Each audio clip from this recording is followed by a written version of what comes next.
समय की कीमत को जिसने समय की तरीके से समझा है उसने निश्चित ही अपने समय को बदला है। जी हां, आज हमारे बीच में एलएसए भर्ती 2025 में अंतिम रूप से चयनित विद्यार्थी ज्योति रानी, जिनकी अपनी कैटेगरी में 69 रैंक है, जिन्होंने अपने मुश्किल समय में, ऐसे समय में जहां परिणाम भी दूर दूर तक नजर नहीं आ रहा था, ऐसे समय में अपने आप को संयमित और मर्यादित और एक डेडिकेशन के साथ तैयारी करके एग्जाम के बगैर किसी परिणाम की चिंता किए हुए एलएसए 2025 की उत्कर्ष के बैच में, चाहे वो उत्कर्ष का मेन बैच रहा हो या उत्कर्ष का एमसीक्यू बैच रहा हो, उनके माध्यम से अपनी तैयारी की।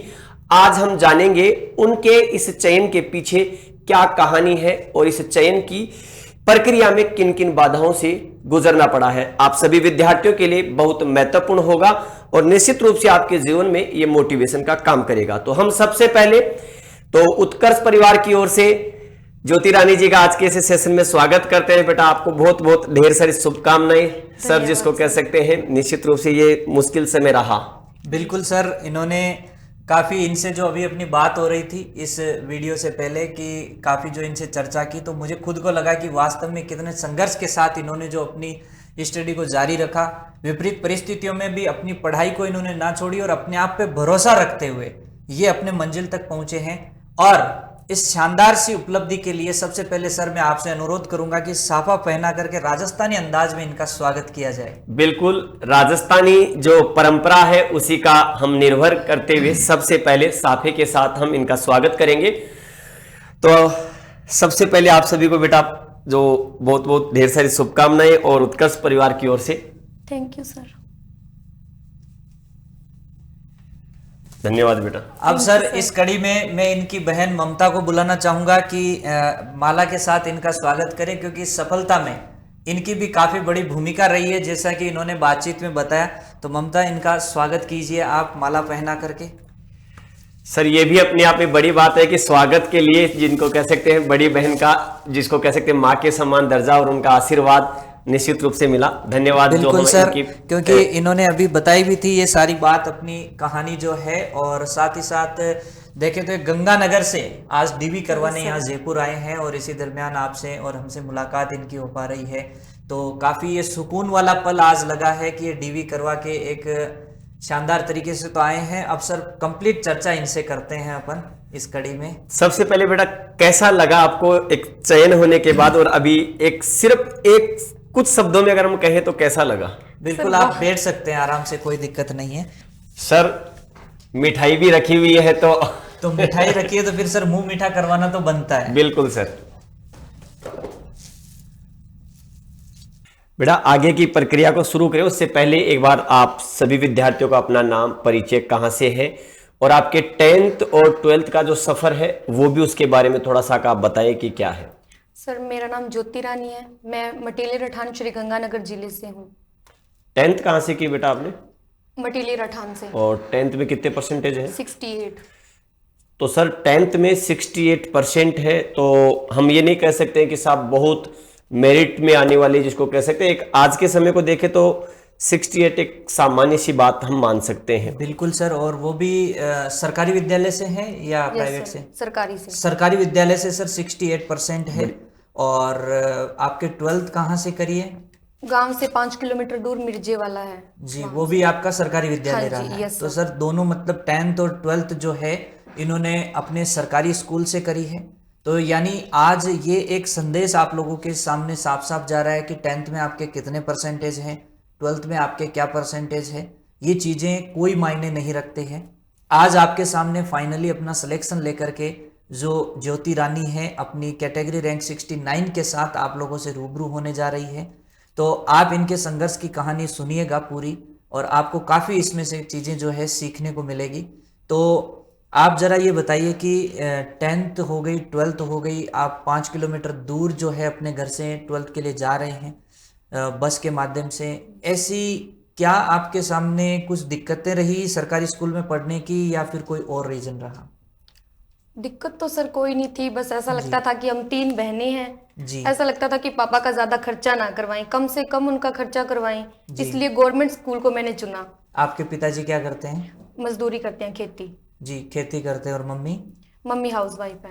Mummy house wife. तो देखिए साथियों, मतलब बिल्कुल एक साधारण परिवार से ताल्लुक रखने वाली ज्योति रानी आज जो है एक तरीके से अपने जो सरकारी सेवा में है, मैं कहूँ डीवी इन्होंने आज करवा लिया है और बहुत जल्दी सर ज्वाइनिंग लेकर के सरकारी सेवा में अपना कदम रख देंगे। दिसंबर में सर ज्वाइनिंग होने वाली है, तो निश्चित रूप से परिवार में एक अलग खुशी का माहौल होता है। और जैसा कि इन्होंने बताया कि परिवार में 3 बहनें और पिताजी जिसको कह सकते हैं घर में ही, जिसको कह सकते हैं खेती का काम कहें या पारिवारिक जो परिवार को चलाने के लिए कहीं वहीं पर लोकल व्यवसाय के रूप में लोकल काम करने के पर्पज से देखा जाए तो इसका मतलब जीवन में संघर्ष जरूर रहा है। लेकिन जीवन में संघर्ष होने के बाद भी अगर व्यक्ति का धैर्य और व्यक्ति अगर अपने समय की कीमत को समझता है तो निश्चित रूप से कोई भी सफलता दूर नहीं है।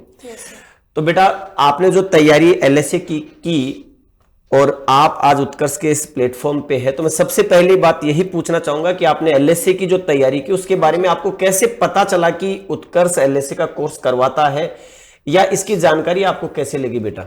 सर मेरी बहन है बड़ी ममता, उन्होंने ही मुझे बताया है कि उत्कर्ष से पशुधन सहायक का कोर्स मिल रहा है, सुमित सर अभी आए हैं नए, तो तू इनसे जरूर एक बार यूट्यूब से क्लासें देख लेते, अगर तेरे को अच्छा लगे तो तू तेरे को कोर्स दिला देंगे, वरना तू किसी और का ले लेना, ठीक है। तो फिर मैंने यूट्यूब से सर के पुराने पेपर देखे, मुझे सही लगा, मैंने कहा मुझे ये ले लेना चाहिए कोर्स। फिर मैंने जब पहला बैच शुरू हुआ था तभी मैंने कोर्स ले लिया था, सुमित सर के कारण, आपके कारण। तो आप कहने का मतलब ये बता रहे हैं कि आपकी जो बड़ी सिस्टर है वो उत्कर्ष में पशु परिचर की उन्होंने तैयारी की, तब सर से वो परिचित है और उसके बाद में आपको पता लगा। Yes sir. तो उसके बाद आपने यूट्यूब पर सबसे पहले, यानी कि देखिएगा कि पहले जांचा फिर परखा और फिर जिसको कह सकते हैं विश्वास किया। तो निश्चित रूप से यूट्यूब के ऊपर इन्होंने जिसको कह सकते हैं क्लासेस देखी, क्लास देखने के बाद विश्वास हुआ और उस विश्वास के बाद में उत्कर्ष के ऐप के माध्यम से, तो बेटा आपने उत्कर्ष के ऐप के माध्यम से तैयारी की, तो कौन से बैच में थे आप? पहले जो बैच शुरू हुआ था ए में, उसी में थी सर मैं। अच्छा, और क्या आपने एमसीक्यू बैच में भी अपने आप को ज्वाइन किया था? यस सर, एमसीक्यू बैच भी मैंने लिया था। तो आपका अभी जब हम बातचीत कर रहे थे तो इन्होंने बताया कि सर मेरा परिणाम जिसको कह सकते हैं अंतिम वर्ष का नहीं आया था, यानी कि एलएसए 2025 का आपका रिजल्ट नहीं आया था और आप एक प्रकार से सिर्फ, मैं अगर मेरे शब्दों में कहूं तो अंधेरे में तैयारी कर रहे थे। Yes sir. तो आपको कैसा लगा उस समय जब आपका रिजल्ट नहीं आ रहा था और इधर समय धीरे धीरे निकल रहा था, कोर्स जैसे सुमित सर ने बाकी टीचर्स ने अपना अपना कोर्स वो तो करवा ही रहे थे, तो कैसा बीच बीच में क्या कभी ऐसा फील होता था कि रिजल्ट अगर नहीं आया तो क्या होगा?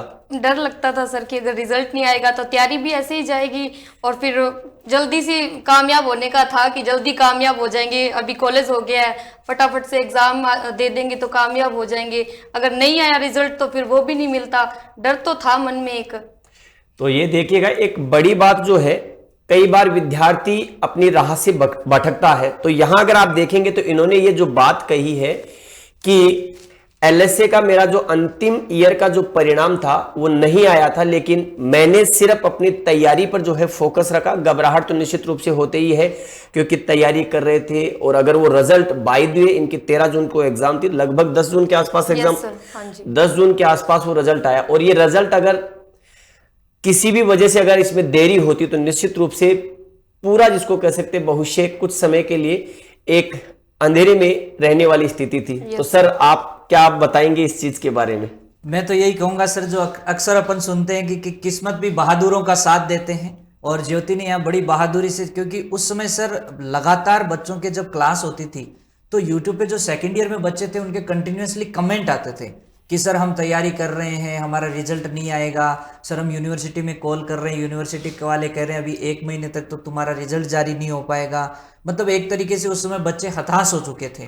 काफ़ी बड़े नेताओं के भी उस टाइम समय ट्वीट वगैरह, मंत्रियों के काफ़ी चीज़ें चली थी उस टाइम, थोड़ा राजनीतिक मामला भी चला था, और फाइनली जो है ये रिजल्ट इनका जारी हो गया। उस समय मैं इनको एक ही चीज़ कहता था कि तुम लोग ये परवाह मत करो कि रिजल्ट आएगा नहीं आएगा, तुम ये मान के चलो कि हमारा रिजल्ट आ चुका है, वरना धोखा तब होगा कि रिजल्ट एक दिन पहले जारी हो जाएगा और एग्जाम हो जाएगा, तुम तैयारी नहीं कर पाओगे, 7 वाला सेलेक्ट हो जाएगा, तुम रह जाओगे। वो सबसे बड़ा धोखा होगा। ऐसी स्थिति में सबसे बड़ी चीज जैसे यही होती है सर कि विद्यार्थी उस अंधेरे के चक्कर में कई बार उसे ऐसा लगता है कि रिजल्ट नहीं आएगा और वो तैयारी से दूर हो जाता है, और अचानक से जब रिजल्ट आ जाता है तो ऐसी स्थितियों का सामना करना पड़ता है। लेकिन आपने निश्चित रूप से ज्योति रानी जी धैर्य बनाए रखा, आपने तैयारी की और आपको ये कहीं ना कहीं ये विश्वास आपने रखा कि रिजल्ट आ जाएगा, तो चयन जिसको कह सकते हैं, अगर मैं उस प्रकार की तैयारी रहेगी तो चयन होगा। Yes sir. तो आपको जो एलएसए में जो आपने एग्जाम दी उसमें कौन से ऐसे विषय लगे जिनमें आपको ज्यादा मेहनत करनी पड़ी, या जिसको कहा कि सर मुझे इसका डर था, मैंने यहाँ से ये विषय जब पढ़ा तो कॉलेज से अलग रहा, या क्या आपको कुछ लगा इसके बारे में? सर कुछ सब्जेक्ट थे जो सेकंड ईयर के थे वो तो मुझे थोड़ा मुश्किल लगे थे, क्योंकि फर्स्ट ईयर में बहुत अच्छे से मैंने कवर कर लिया था फर्स्ट ईयर। सेकंड ईयर में साथ में तो तैयारी चल रही थी, साथ में कॉलेज था, ना ढंग से कॉलेज की क्लासें लग रही थी, ना ही ऐप से क्लासें लगा पा रही थी। तो ऐसा था कि कहीं कॉलेज में ना रह जाऊँ, अगर कॉलेज पास हो गया तो इधर ना रह जाऊँ। बीच में बहुत ये मुश्किल आई थी मुझे कि कैसे करूँ, पर धीरे धीरे हो गया। तो सुमित सर जिसको कह सकते हैं, आपके साथ उस समय लगातार क्लासेस सुमित सर ले रहे थे, तो सुमित सर की जो क्लासेज आपने अटेंड की उनसे क्या आपको ऐसा लगा कि जो सर पढ़ा रहे हैं उनसे मेरा काम चल जाएगा? हाँ जी सर। पक्का ये विश्वास था कि सुमित सर जो पढ़ा रहे हैं उससे काम हो जाएगा? बिल्कुल सर, विश्वास था, इसीलिए लास्ट के सारे दिनों मैंने वही क्लासें लगाई जो सर ने एक दिन में एक सब्जेक्ट करवाया था, उन्हीं को दोबारा से दोबारा देखती गई, साथ में नोट्स पढ़ती गई, उसी से ही मेरा सिलेक्शन हुआ है सर आज। मैं आप सभी विद्यार्थियों को एक बात ये जरूर बताना चाहूंगा कि जो अभी विद्यार्थी ने कहा कि सुमित सर ने जो क्लासेज लगाए, सुमित सर ने अपना ना सिर्फ कोर्स करवाया बल्कि अंतिम समय में जो 7 सब्जेक्ट जो मेजर थे उनमें से जो सर के पास 5 सब्जेक्ट, मैं कहूं कि लगभग सर के पास ही पूरा मैटर था, तो सर ने सिलेबस ही पूरा नहीं करवाया बल्कि उनका अंतिम एक एक दिन में पूरा सिलेबस करवाना अपने विषय का वाकई में काबिल तारीफ, जैसा कि विद्यार्थी ने कहा। तो आपने जो विश्वास सुमित सर पे कहें या आपका जो विश्वास उत्कर्ष के प्रति जो रहा वो काबिले तारीफ है। और एक और चीज विद्यार्थी को निश्चित रूप से ये मानना चाहिए कि अगर आपने विश्वास किया है तो उस पूरे विश्वास के साथ उस एग्जाम की आप तैयारी करें। परिणाम क्या होगा उसकी चिंता करना आपका काम नहीं है। जब आपने अपने आप को समर्पित कर दिया एक ऐसी डेडिकेशन, एक ऐसी संस्थान के साथ में कि वो अपनी पूरी जिम्मेदारी, पूरी ईमानदारी और पूरी निष्ठा के साथ निभाती है, तो ऐसा ही कार्य इस बार एलएसए की भर्ती में किया। और देखिएगा बड़ी बात, विद्यार्थी डीवी के लिए आया है और उसके बाद उत्कर्ष के प्रति इतना विषय कि वहां से चलकर अपने गुरुजनों के पास आना और ये बताना कि सर जिसको कह सकते हैं मैंने तैयारी की, मेरी ये रैंक है, तो वाकई में काबिल तारीफ है। एक बार आप ये बताइएगा कि शुरू से लेकर के जो आप जीवन में जिसको कह सकते हैं 10th पढ़ा, आपने 12th पढ़ा, फिर एलएसए की, आपने डिप्लोमा किया और एलएसए का ये एग्जाम दिया, मैं कहूं तो आपने जिंदगी के अपने 4 जो पढ़ाव सबसे महत्वपूर्ण 10th, 12th, एलएसए और एलएसए का एग्जाम, इसमें सबसे टफ पढ़ाओ आपको कौन सा लगा? 10th का, जिसमें मेरे सबसे कम नंबर आए थे सर, वही सबसे टफ था मेरे लिए।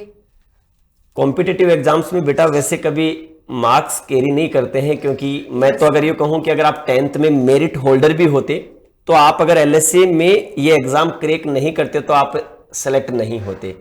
और अगर 10th में आपके 68 हैं, मैं तो ये कहूंगा कि 33 भी होते और फिर भी अगर आप ये टेस्ट क्रैक करते तो सफलता उसे ही कहते हैं जो अंतिम परिणाम में परिवर्तित होती है। सर बिल्कुल सर। और इस एग्जाम में सर, इनके एग्जाम से पहले सिलेबस भी चेंज हुआ था। Yes sir. और टोटल इनके 17 सब्जेक्ट थे, तो इतने कम समय में आपने इन 17 सब्जेक्ट को कवर कैसे कर लिया? आपके वेटनरी के सब्जेक्ट हो गए, उसके अलावा भी जीके हो गया, कंप्यूटर हो गया सर, तो जैसे साइंस जैसा सब्जेक्ट हो गया, तो इनको आपने किस तरीके से कवर किया कि कम समय में और अच्छे से आप उन्हें कर सकें? सर इसमें उत्कर्ष परिवार ने तो मेरा साथ दिया ही था, मैंने उनकी क्लासेस तो ली थी, एमसीक्यू बैच लिए थे, उससे ज़्यादा मेरी बहन ने, उसके बाद मेरी बहन जो है ममता, उन्होंने मेरा बहुत साथ दिया था। उसने मुझे इंपॉर्टेंट टॉपिक बताई कि तुझे यही पढ़ना है, इससे ज़्यादा तू मत पढ़ना, क्योंकि ज़्यादा डीप जाएगी तो तुझे समझ नहीं आएगा, क्योंकि तेरे लिए नया है अभी, तो तू ज़्यादा डीप मत जाना। ये जो एमसीक्यू बैच है इसमें इंपॉर्टेंट क्वेश्चन है, पुराने एग्जाम्स के जो लगभग आए हुए क्वेश्चन तेरे लेवल के हैं वही तू करना, इससे ज़्यादा मत करना। मेरी बहनों ने बहुत साथ दिया है सर, दोनों ने। तो सर अभी ज्योति ने थोड़ी देर पहले भी बताया था कि ये 3 बहनें हैं और अभी बार बार ये जिक्र कर रहे हैं कि इनकी बहन का बहुत बड़ा योगदान इनकी सफलता में है। तो आपके पिताजी को कभी समाज वाले ऐसे ताना नहीं मारते थे कि आपके तो बेटियां ही बेटियां हैं, इनको पढ़ा के क्या कर लोगे, ऐसी कभी बात आई नहीं? बिल्कुल सर, ये तो सब वर्षों से चला ही आ रहा है कि ऐसा तो होता ही है कि 3 बेटियां हैं, कैसे होगा, पढ़ाओ मत, शादी कर दो, उसके बाद अपने घर चली जाएगी तो सब कुछ ठीक हो जाएगा। पर पापा ने कहा कि नहीं, आज हम हैं, कल को हम नहीं रहेंगे, फिर कौन देखेगा इन्हें। तो पापा ने हमेशा हम तीनों को पढ़ाया है और तीनों ही पढ़ रही हैं और तीनों ही एक दिन कामयाब हो जाएगी और आज मैं तो हूँ आज कामयाब। बिल्कुल सर, इस पे सर थोड़ा सा प्रकाश डालिए कि कैसे एक पिताजी मतलब अपनी 3 बेटियां और तीनों को मतलब वो भी ऐसी विषम परिस्थितियों में कि हम एक तरीके से जो कहें तो पूरे तरीके से जो है कि आर्थिक रूप से कई सारी परेशानियों का सामना करते हुए भी हमेशा वो इनको सफल बनाने के बारे में सोच रहे हैं। कभी उन्होंने ये नहीं सोचा कि भाई ये तो बेटी है, पराया धन है, या दूसरे घर जाएगी, या इनके लिए मैं क्यों करूं। सर 2 शब्द इस बारे में आप कुछ बताइए सर। सर निश्चित रूप से परिवार में 3 बहनें, तो निश्चित रूप से बाकी जो समाज के लोगों में कहीं ना कहीं ये रहता ही है कि तीनों जिसको कह सकते हैं सिस्टर है, तो अगर इन पर ज़्यादा ध्यान भी नहीं दिया गया तो कोई विशेष प्रभाव नहीं होगा। लेकिन एक पिता की हमेशा ही हसरत होती है कि चाहे बेटी हो या बेटा, उनके लिए एक ही जैसे होते हैं, और जैसे हमारे शरीर की दोनों आंखें हमारे लिए जितनी महत्वपूर्ण होती है उतनी ही महत्वपूर्ण हमारे इस समाज में हमारी बेटियां हैं। तो निश्चित रूप से इनके पिताजी भी, मैं तो ये कहूँ कि बहुत भाग्यशाली हैं, और मेरे दृष्टिकोण से मैं कहूँ तो वाकई में काबिल तारीफ है। जितना उनके बारे में कहा जाए कम है कि समाज की परिस्थितियां कहें या समाज की कुछ टोंट कहें, उनके बाद भी उन पर ध्यान नहीं देते हुए उन्होंने पढ़ाया, उन्होंने स्ट्रगल किया, उन्होंने कई पीड़ाओं को झेला, लेकिन जो सबसे बड़ी पीड़ा जो उन्होंने झेली समाज की रही हो। लेकिन अब फाइनल जब परिणाम आ गया और चयन हो गया, तो निश्चित रूप से सर मैं ये कह सकता हूं कि वही लोग अब आकर के ये भी कहते हैं कि आपकी बेटी तो बनी ही इसीलिए बनी थी, ये तो बचपन से ही होशियार थी, हमें तो पहले से ही पता था कि इसका नंबर आने वाला है। तो ये बातें मतलब अब वही लोग आकर के कहते होंगे सबसे पहले कि ऐसा हुआ होगा, कहीं कहीं आए होंगे घर पे कि हमें तो पहले से ही पता था, ज्योति तो पहले से ही होशियार थी। बिल्कुल सर, सभी कहते हैं कि हमें तो पहले से पता था तेरा हो जाएगा, तू पढ़ती थी। पर अभी मुझे ऐसा एहसास हो रहा है कि ऐसा, अच्छा आपको लगता था इसलिए मेरा हो गया, मैंने नहीं तैयारी की। निश्चित रूप से आपकी तैयारी तो खैर रही है, और उस तैयारी से भी ज़्यादा कि आपने रिजल्ट अपने एलएसए के जो डिप्लोमे के एलएसए के रिजल्ट का इंतज़ार नहीं किया, बल्कि आपने जो तैयारी की एग्ज़ाम ओरिएंटेड, और आपने अपने गुरुजनों पर, आपने संस्थान पर और अपने लगातार खुद पर आपने विश्वास बनाए रखा, और उसी विश्वास का परिणाम है कि आज आप अंतिम रूप से चयन होकर के डीवी आपने करवा लिया। अति शीघ्र आप डिपार्टमेंट में, जिसको कह सकते हैं एलएसए के पद पर कार्यरत होंगी, और ग्रामीण परिवेश में कहीं या जहां भी आपकी नियुक्ति होगी, आप अपना कार्य भी उतने ही निष्ठा और ईमानदारी से करेंगे जितना आपने इस पोस्ट को पाने के लिए किया। अब मैं आपसे ये पूछना चाहूंगा कि आपको उत्कर्ष पर ही ऐसा विश्वास क्यों हुआ कि आप उत्कर्ष के साथ ही अपने आप को जोड़ करके आपने कनेक्ट किया? सर उत्कर्ष का जब मैंने बैच लिया था, यूट्यूब से क्लासेस देखी, मैंने कहा अब मतलब ऐसा तो है नहीं कि उत्कर्ष कोई कुछ और पढ़ा रहा है, जो मेन है उसी सब, क्योंकि उत्कर्ष क्लासेस भी तो चाहता है ना कि हमारे बच्चे सिलेक्ट हों, तो वो भी पूरी मेहनत कर रहे हैं। और सुमित सर को तो मैंने देखा ही था यूट्यूब से क्लासेस लेते हुए, आपको भी देखा था। जब पहले मैंने 12th के बाद एक बार एग्रीकल्चर सुपरवाइजर का एग्जाम दिया था, तो मैंने आपकी क्लासें देखी थी। उसके बाद मैंने कहा चलो उत्कर्ष से ही लेंगे अपने एग्जाम, ऐप उत्कर्ष से लेंगे, और बस इधर उधर भटकूंगी नहीं, एक ही ऐप से तैयारी करूंगी, जैसा होगा देखा जाएगा। और जो मैं पढ़ रही हूँ ऐसा तो है नहीं उससे बाहर आ जाएगा, उसी से रिलेटेड कुछ आएगा, और ऐसा मुझे भी आता होगा, सब बच्चे करेंगे, उत्कर्ष से भी बच्चे सिलेक्ट होंगे, ऐसा तो है नहीं कि होंगे नहीं। बस सर यही था। तो सर इन्होंने एक बड़ी बात बोली है कि जो हमें लगातार पढ़ाया गया उसी में से आएगा। आज के समय सर जीएल सर आपको पता है कि इतने प्लेटफॉर्म में, तो कहूँ यूट्यूब पे बच्चा भटके तो भटकने के लिए उसके पास 1000 रास्ते हैं। बिल्कुल सर। एक वीडियो पे क्लिक करता 10 वीडियो नीचे सजेशन में आते हैं अलग अलग तरीके से, मतलब भटकने के रास्ते 1000 है, और संवरना चाहे तो एक रास्ता काफी है। और इसी के अंदर इन्होंने बहुत शानदार सफलता जो है अर्जित की। और मैं ये आपसे पूछना चाहूंगा कि आने वाले जो बच्चे हैं, जो एक आने वाली वैकेंसी है जिसमें बजट में भी 1100 पदों पे घोषणा हो चुकी है, तो उन बच्चों के लिए आपकी तरफ से कोई सुझाव ऐसा जो आप बताना चाहें? मैं तो सर बस यही कहूंगी कि विश्वास रखो, अपनी रेगुलर क्लासेस लो, इससे बाहर कुछ नहीं आएगा। जो करवा रहे हैं टीचर को पता है कि उन्हें क्या करवाना है, क्या एग्जाम में आएगा, इससे बाहर कुछ नहीं आएगा। बस हाँ, थोड़ी लैंग्वेज घुमाई जाएगी, उसी में बच्चा उलझ जाता है और कहता है कि हमें एग्जाम आया ही नहीं, हमें समझ नहीं आया। बस लैंग्वेज के कारण ही थोड़ा फर्क पड़ता है। बस थोड़ा स्मार्ट स्टडी करना, टॉपिक पढ़ना, आप इंपॉर्टेंट टॉपिक ही पढ़ना, ज़्यादा थ्योरी सर थ्योरी तो क्लियर करनी है पर बहुत ज़्यादा डीप मत जाना, मैं तो यही कहूँगी बस।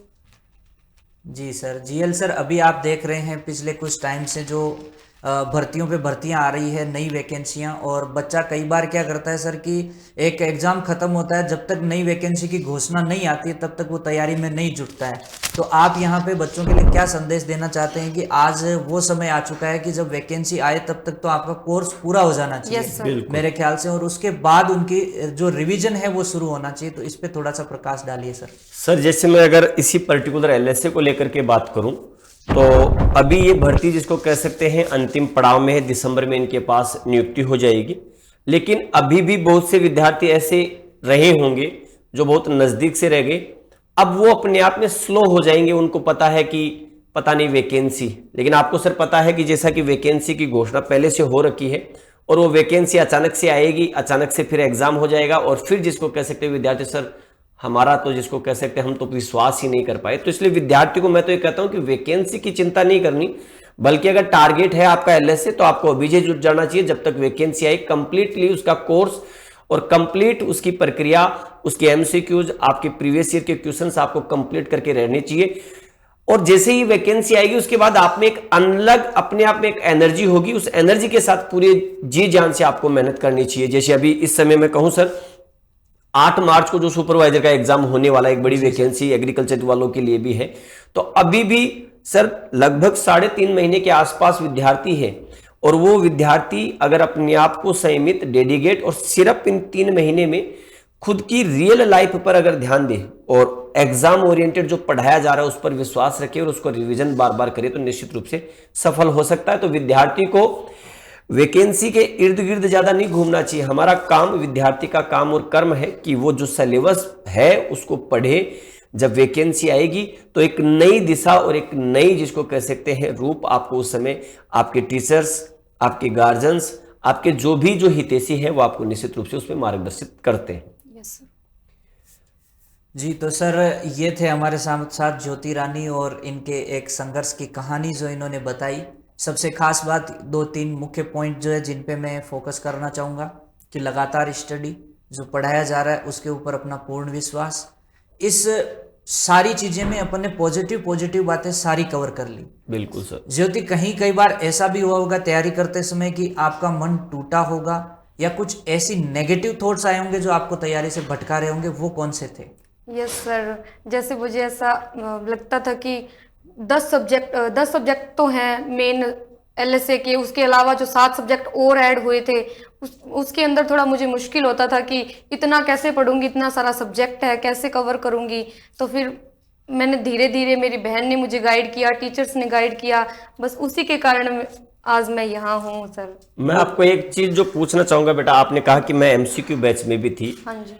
उसमें जब टेस्ट जो होते थे, हाँ जी, क्या वो टेस्ट आप लगातार नियमित रूप से वो टेस्ट देते थे या कोई टेस्ट मिस भी कर देते थे? मिस हो जाते थे सर टेस्ट। तो लगभग अगर कुछ थोड़ा बहुत आइडिया हो कि सर मेरे इतने टेस्ट मिस हुए, कितने टेस्ट मिस किए होंगे आपने?